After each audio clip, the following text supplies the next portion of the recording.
Hi all. Today we're going to get into Chapter 3, Interdependence and Gains from Trade. This chapter is really about why countries choose to participate in world markets. We're going to discuss households, countries, why they choose to trade with one another, and in doing so we're going to explain the key concept comparative advantage and absolute advantage. And what these really do is these two concepts explain how by using comparative and absolute advantage, we actually can kind of transcend the limitations that are naturally on us by trading in, by trying to do things on our own. So let's get into this. So why do countries choose to be interdependent? The basic reason is that people want a variety of goods and services. Also, people want more time. So choices are generally good, and other countries often have things we don't have or can provide on our own. So for example, I don't know about you, but I love coffee. I love coffee. Drink it all the time. I don't believe there's anywhere in the United States that can naturally grow coffee. Puerto Rico and Hawaii may possibly, but the U.S. as a whole, there's no geographic region inside of it that makes it good or apt for growing coffee beans. So the U.S., right, one of the easy ways to do it is someone has something you don't have, and then that makes trade really make sense. But in a lot of ways, we're actually going to see there's a lot of benefits to be gained from trading with people that do have stuff you already have. So there's two ways people can satisfy their wants. The first is self-sufficiency. We make it, grow it all ourselves, only consume what we grow on our own. But to be clear, this is still limited by the resources available, right? So you and I only have so much time during the day. And if you're trying to do your chores or like keep a clean house or like also cook and also like have some time to relax, like that time gets like really compounded and like runs out when it's just you doing all this. Or we can trade, right? So I don't know about you, but actually I don't have roommates right now. But like when I do have roommates or have had roommates, like splitting up the chores makes it easier and quicker to like get through and handle things. Or like when I was growing up, like family members handle specific tasks, and it makes it easier and faster for all of us. So trade allows people in countries to specialize in activities that they have the comparative advantage, and that means the ability to produce goods at a lower opportunity cost than another producer.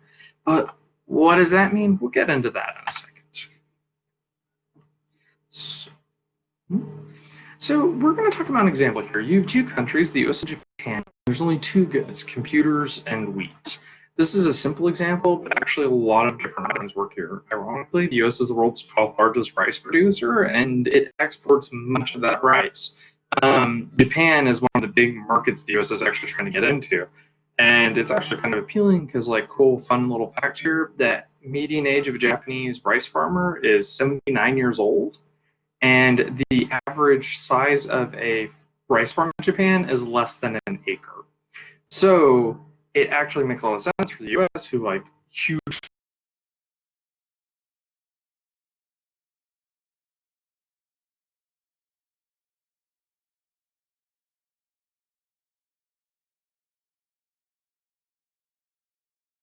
each countries produce and consume.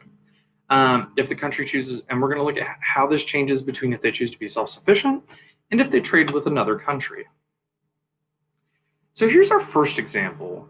We're going to look at a production possibility frontier with the US, and in this example, there's not going to be trade. And so in our example, the US has 50,000 hours of labor available for production per month. That kind of makes sense, right? Like, I mean, it's a smaller number than the US actually has, but like, we're basically just talking that the US has a cap, and the only cap on how many computers and wheat it can produce is labor. This is the limiting factor. Producing one computer requires 100 hours of labor. So basically, if you wanted to make a computer, you would have to spend 100 of the total 50,000 we have to get that one computer. Meanwhile, if we wanted to produce wheat, that requires only 10 hours. So easy math here real quick. If we wanted to figure out how many computers the US can make if it only made computers, we do 50,000 divided by 100. And 50,000 divided by 100 equals 500. So if you look over here, you see the US makes 500 computers if it only makes computers. This is the x-intersect. At this point, that also means we have no wheat, which is pretty intuitive, right? If we spend all our time on computers, we don't have any wheat. We didn't spend any time on making wheat. Similarly, if we wanted to figure out how much wheat we could make if we only made wheat, we would do 50,000 divided by 10. And what does that come out to? That comes out to 5,000. So we intercept up here, the y-intercept, And at that intersection, that says that we have made 5,000 wheat and no computers. Now, because this is a production possibility frontier, what it's telling us, right, is that actually, like, there's no reason we only make wheat or we only make computers. Like, why can't we make any combination between the two? And that's what the production possibility frontier is telling us. This blue line is telling us we're able to make all these possible combinations of computers and wheat. So for example, we're just going to assume that the US is indifferent between computers and wheat, and we'd like to split the two. So we're going to dedicate 25,000 labor hours to computers and 25,000 labor hours to wheat. And that leaves us with a consumption of 2,500 wheat and 250 computers. Now, that's how we calculate that, right? Split the numbers, 25,000, 50,000 divided by 2 equals 25,000. And then 25,000 divided by 100 gets you 250 computers. And then 25,000 divided by 10 gets you to 2,500 wheat. So easy math, simple, straightforward math here. Now let's look at the production possibilities in Japan with no trade. So Japan, meanwhile, they're going to have only 30,000 hours of labor, which that also kind of makes sense, right? There's less people in Japan. They wouldn't have as much labor available. And you can see kind of like this simplified version of models coming in. This isn't completely accurate of like Japan's economy, but it does get us an idea. They produce one computer requires 125 hours of labor.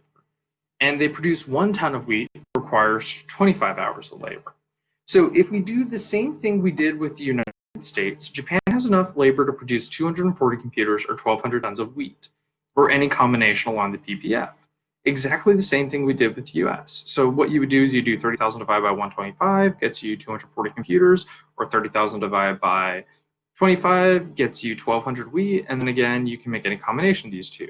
We'll assume again that Japan just wants to split their labor between wheat and computers, and that winds up that they're willing to produce 120 computers and 600 tons of wheat.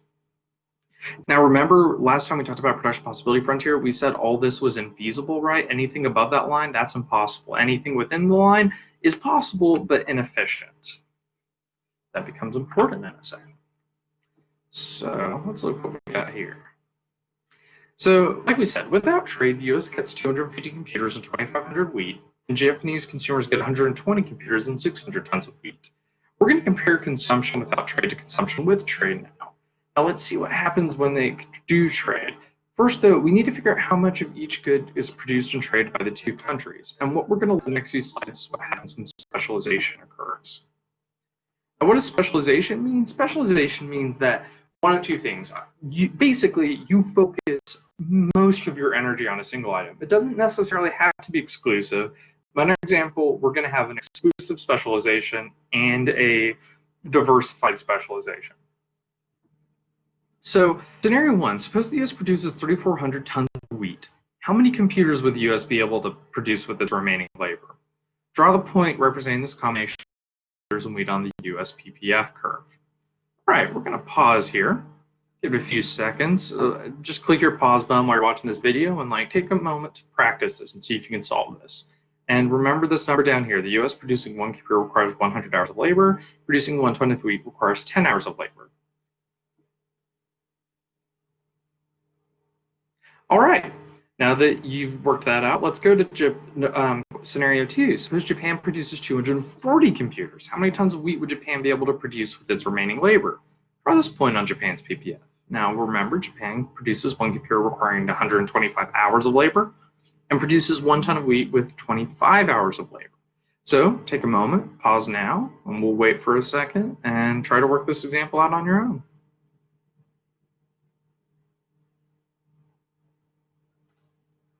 Okay, so recall the US has 50,000 total labor hours to use. Producing 3,400 tons of wheat then equals 34,000 labor hours.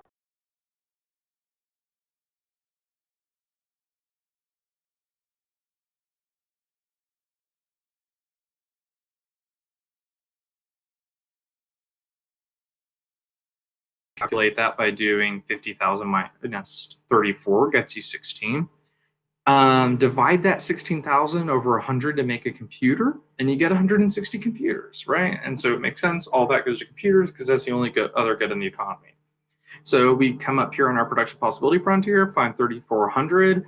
find 160, where they intersect on that ppf, that's where they've produced it. Now I want to check something. All of this is mathematically true, right? Like, yep, we're on the production possibility frontier, checks out. Can the US produce 3,400 tons a week? Yep, sounds good. Can the US produce 160 computers while producing 3,400 tons a week? Yep, we're all good. That everything checks out. Why is this impressive? We'll see in a second. So Japan, if they produce 240 computers, they're specializing in computers, well, that uses all 30,000 labor hours, right? So Japan produces 0 wheat. Actually pretty accurate in the real world. Japan doesn't have a lot of farmland, so they don't produce wheat. The US exports a ton of wheat. So their intersect is 0. So Japan produces 0 tons of wheat. Now, again, this is feasible. We talked about this last time. Yeah, of course they can produce 240 computers and they have 0 wheat. So what happens if they decide to trade with each other? They consider the gains from trade and how much more could they have gone if they produced what they are best at and just bought what the other item is. Now, there's another question we need to find here. What does it mean to be best at something? We'll see in a second. Because first we need to see how much each good is produced and traded by the two countries. So consumption in our trade example, let's just suppose the US exports 700 tons of wheat to Japan and imports 110 computers from Japan. So Japan is importing 700 tons of wheat and exports 110 computers. How much of each good is consumed in the United States? Plot this combination on the US PPF curve. How much of each good is consumed in Japan? Plot this combination on Japan's PPF curve.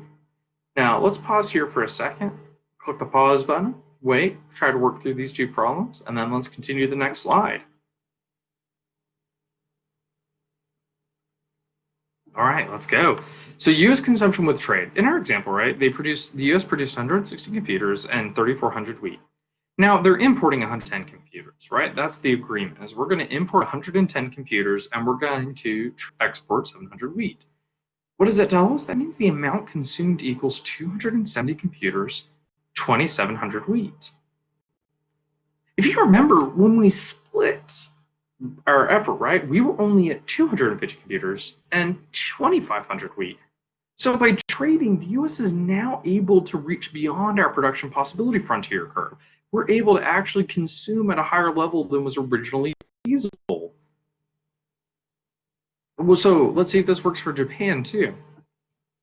Japan's consumption with trade, right? Well, they had 240 computers, they import 700 wheat, export 110 computers, amount consumed 130 computers and 700 wheat.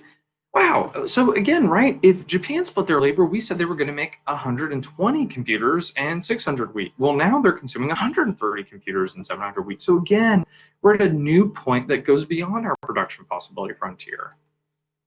We can actually look specifically at the gains from trade for both countries. So you can pause here and review this. This is their consumption without trade, the consumption, and note how their consumption is increasing because they decide to trade with each other. Now, this is kind of tricky, right? Like they're both better off. Why does it work this way? Well, the answer is, you might have noticed the US has what we call an absolute advantage, and that is that the US required fewer inputs than Japan did to produce a good. So the US only needed 10 tons of wheat compared to Japan's 25 hours to produce wheat. Similarly, the US had an absolute advantage in computers. They only required 100 labor hours, while Japan needed 125. So the US had an absolute advantage in both. However, there's a thing called comparative advantage, and that explains why we still got better off even though the US wasn't producing both things. And the reason why is you can consider specialization as beneficial when countries focus on the good it produces at the lowest cost. And absolute advantage simply is a measure of the cost of the good in terms of the inputs required to produce it. But another measure of cost is opportunity cost. And an opportunity cost, that's the amount we give up in the other good we could have made with those same hours. So think about it this way. When the US chooses to make a computer, they're giving up wheat, right? Because by spending 100 hours on computers, they don't have 100 hours to produce wheat.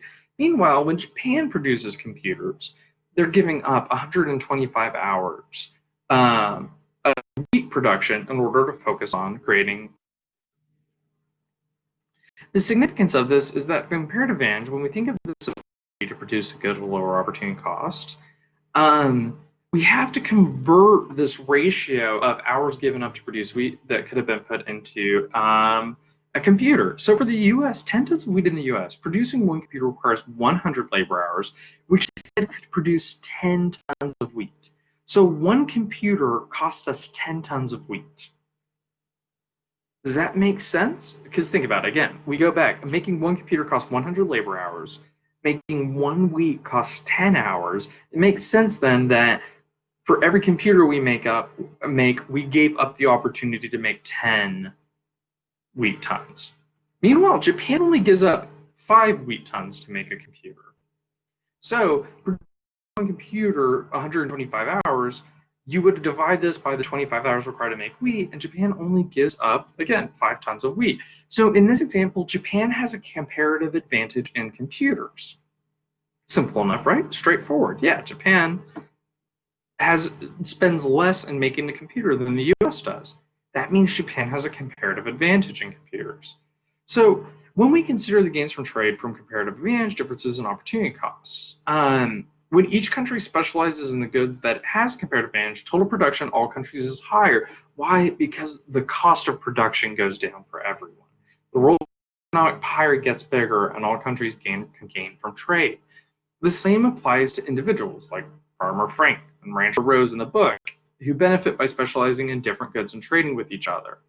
Again, like I said, roommates benefit by trading what chores they do. Keep in mind, we made a lot of assumptions about the quantities of each good that each country produces, trades, and consumes, and the price at which countries trade wheat for computers. In the real world, these quantities and prices would be determined by the preferences of consumers and the technology and resources in both countries. We're going to start looking at this in the next chapter, though. But for now, this chapter really just gets at trade can make everyone better off because comparative advantage is what should determine who produces what. So summary, interdependence and trade. Interdependence and trade allow everyone to enjoy a greater quantity and variety of goods and services. Comparative advantage means being able to produce a good at a lower opportunity cost. Absolute advantage means being able to produce a good with fewer inputs. When people or countries specialize in the goods in which they have a comparative advantage, the economic pie grows and trade can make everyone better off. So economists use the principle of comparative advantage to justify and advocate for free trade between countries. All right, guys, that's going to be it for our session today. Next week, we're going to next session, we're going to pick up markets. All right, guys, take care.